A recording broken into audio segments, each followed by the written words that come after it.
J'ai donc conçu un test à ce sujet. On peut demander aux gens, combien d'usages pourriez-vous faire d'un trombone? Ils posent alors des questions de routine, puis la plupart proposent 10 ou 15 réponses. Certains sont assez forts pour en imaginer 200. Pour en arriver là, ils s'interrogent. Et si le trombone mesurait 60 mètres de haut? S'il était en caoutchouc mousse? Est-ce que l'on doit s'en tenir au trombone tel qu'on le connaît, Jim? Le test fonctionne ainsi. C'est exposé dans un livre intitulé Breakpoint and Beyond, le point de rupture et au-delà. 1500 personnes ont été étudiées.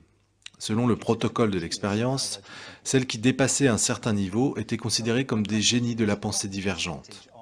J'ai une question pour vous. Quel pourcentage des 1500 sujets ont atteint le niveau du génie?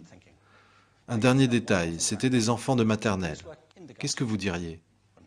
Combien étaient des génies? 80%? Ok? Il y en avait 98%.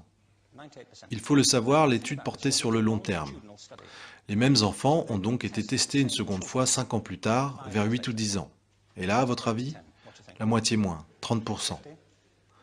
Nouveau test 5 ans plus tard, à 13 ou 15 ans, 12%. Vous avez compris la tendance, n'est-ce pas? Cela nous fournit une donnée intéressante. En effet, on aurait pu supposer que l'évolution se ferait en sens inverse, non?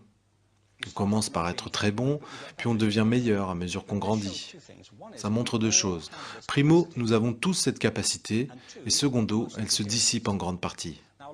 Certes, il est arrivé des choses à ces enfants, tandis qu'ils grandissaient, plein de choses. Mais l'une des plus importantes, j'en suis convaincu, c'est qu'ils ont été éduqués. Ils ont passé 10 ans à l'école, où on leur a répété, il n'y a qu'une réponse, elle est écrite derrière, mais ne tourne pas la page. Et ne copie pas, c'est de la triche. Hors de l'école, on appelle ça de la coopération. Mais à l'école, alors là, ce n'est pas l'effet de la volonté des professeurs, c'est comme ça, c'est tout. C'est gravé dans le marbre de l'éducation. Or, nous devons envisager autrement les capacités humaines, dépasser cette vieille scission entre compétences intellectuelles et non intellectuelles. Ce n'est qu'une abstraction, une théorie, un mode de sélection. Regardons enfin les choses en face, tout ça, c'est un mythe. Ensuite, nous devons reconnaître que la plupart des acquisitions de base se font en groupe, que la coopération alimente le développement. Si nous atomisons les gens, si nous les séparons et si nous les jugeons individuellement, nous les séparons de leur environnement éducatif naturel.